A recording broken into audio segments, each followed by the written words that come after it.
Built in 1909, this Vancouver building has been a grand hotel, barracks for soldiers, a men's shelter and student housing. But for the past 11 years, it's been vacant, not maintained, now so worn down, the city says it's a public safety hazard. Some passers-by agree, others are worried about the building's heritage value.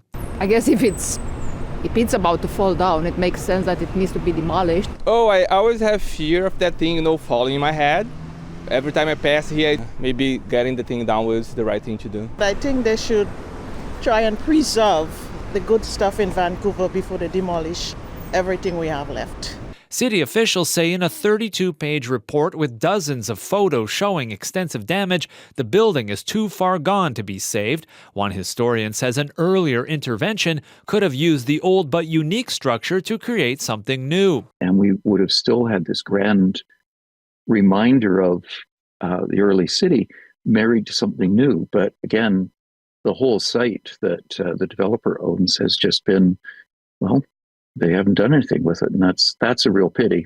The owner of Dunsmuir House, currently assessed at $8.1 million, is Holburn Properties, a big-time developer in Vancouver, but tied to the fraught Little Mountain development. 16 years have passed there, with promised social housing largely uncompleted.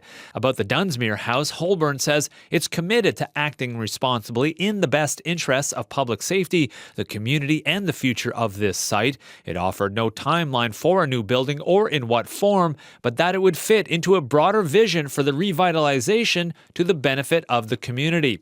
Council now has to decide what to do. One councillor says she's upset over being forced into a decision at this late hour. Incredibly frustrating, says Sarah Kirby-Young. We have such little remaining heritage. This makes me angry, she goes on. I'll be asking a lot of questions at council to get the full facts.